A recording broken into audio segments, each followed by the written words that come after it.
Hello, my darlings. This is Hani speaking to you from the You Only Live Once, Liberated Leaders, Synchronistic Wealth, Liberated Sensuality channel. And I haven't been here for a while, so I wanted to say hi from Cairo, the two beautiful big pyramids right behind.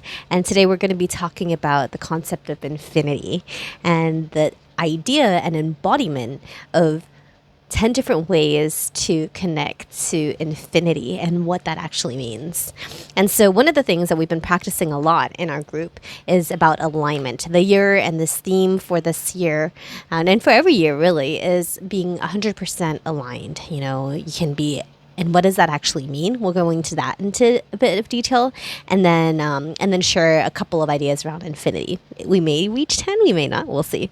So, alignment. Alignment is all about what our heart, our soul, our minds, our bodies are working together to create, to feel real in, and to feel authentic. And so when we're talking about alignment and 100% alignment, it's really about updating our minds, updating our bodies, updating our perceptions in a way that allows for our true nature and our true abilities and true potential to shine through. So when we're creating goals in terms of infinite possibility, possibilities that is without limits, and without regard for, keeping in mind of the realities that exist, but also without feeling held back by them. And so a lot of the things that hold us back are some of the things I want to share about, what are some things that could create more infinity or infinite perspective, infinite possibility, infinite ability to imagine and intend for us to move forward. So here are some of the things. So perceptions that limit us include any kind of judgments that you might be having in regards to aligned purpose, right? Let's say you have an aligned vision on your career or an aligned vision on your relationships, how you want to show up, what would be fully embodied, if full embodiment, full expression is one of your goals that is in alignment to how you want to show up in your life, in your relationship, in your love life. That's an intention. You could be also 100% aligned in the way you want to do your career. So that would mean that you would be fully feeling true to yourself in the way that you conduct yourself, in the way that you conduct business, in the way that you interact with your colleagues, in the way that you show up as day to day. In terms of health, of 100% alignment would look like, feeling the ability to be present with who you are, what you put in your diet, being compassionate, understanding perhaps to lapses of nutrition or whatnot, but also being on track to creating the health and the energy and nutritious makeup of your body systems. And so being aware of what toxins you're putting in, and also being very intentional about what you put in and detox your body with. 100% alignment in spirituality really means that you are in our world, or one of the things that you can really you can mean is that you're embodying your full spirit, your full soul that is untainted, that is not limited, which leads us to infinity. Because the concept that we play a lot here is around the infinite being, how each of us is actually an extension of our infinite being. Some people call it your true self, your integrated self, your wise self. And the reason I like to refer to it in our group as an infinite being is because it's a being and it's a soul and it's a spirit within us that is beyond what we are able to perceive in this third dimensional projection and existence right now. So the one way to connect to it, which is one of our 10 things we want to share, is that you can actually perceive beyond this body, mind, and physical location, right? And so being able to expand into your infinite perception is sometimes called the observer perspective. You can kind of expand and look at it from an outside perspective. So that's one thing. And then another way to look through the infinite perspective is expanding beyond the universe, beyond the solar system, beyond the multiple solar systems, and beyond so many other things, and bigger and bigger and bigger. And when you feel the connection that you have to these larger expanded places, that allows you to see the inner workings of how things are happening in your life and not get affected by them from a perception of being behind your eyeballs inside of your head, but looking at it from a perspective of a bird's eye view. And that creates a lot more detachment to the situation. So that's one of the points. The things that really lock us down in our limited perspective is if we're actually not in our selves. What does that actually mean? If you have been shifted in terms of perception, you have a disempowering thought about yourself when you let circumstances define who you are.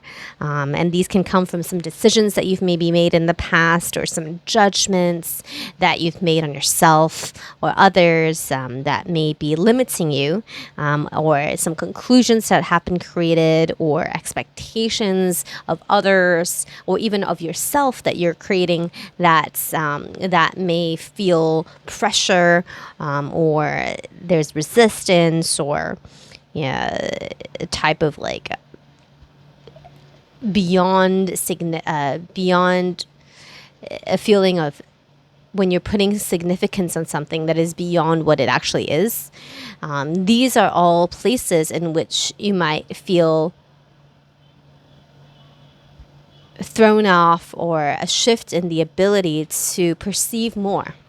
And when you aren't able to perceive bigger than what your current situation is, then you're going to be operating in a situation where the only outcomes that you're going to be able to create are within the bandwidth. So when we're looking at transformation and we're looking at possibility that's beyond this current bandwidth of consciousness, we want to delete all of these things that are holding us down, that could happen from our surrounding, our environments, the people that we're surrounding ourselves with, the information diet that we've been taking, and remove all of that so that we can look at the situation from a perspective of non-judgment and no points of view and perceptions that are limiting. Right? So that's another point around infinity. Infinity is a space where we're so big and so imaginative that anything can be placed in our world without us flicking it out, or without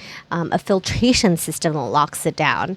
And sometimes these suggestions can seem extremely absurd and ridiculous, and sometimes they're cool and they're doable. So in order to get to a space, there has to be a release and relinquish of any kind of perception that is limiting your view. So that's the other thing. And the third thing that creates a blockage for being from a place of holding multiple possibilities and infinite possibilities in creation is the things that we're not yet aware of that are holding us back. So there are things in our lives that we know are holding us back, right? Like sometimes it's parental expectation, it's self-expectation. Some of the things that we spoke about earlier, maybe education, limitation, experience limitation, like physical location. Like these are some physical limitations that can hold us back from what we want to create. Like let's say you want to create a idea of fully expressing and creating impact in a way, or give back and contribute to a location, or to a youth, to a group of people, or to a country, or have a mission that you want to go forth with. And you're thinking like, where's the funding going to come from? And am I too crazy to go in this direction, right? And so So, for example, for that, there are also unseen limitations that are being placed. Being really so these unseen limitations are beyond what you can even pin down and brainstorm. And so the only way to really look at those is being able to experience them as energy pieces. So experiencing them as pre-thought, pre-idea. And the way that you can do this is by using your senses and experiencing, what are some of the limitations that are unseen, unacknowledged, undisclosed, and covert, right? Covert energies that are holding this topic down.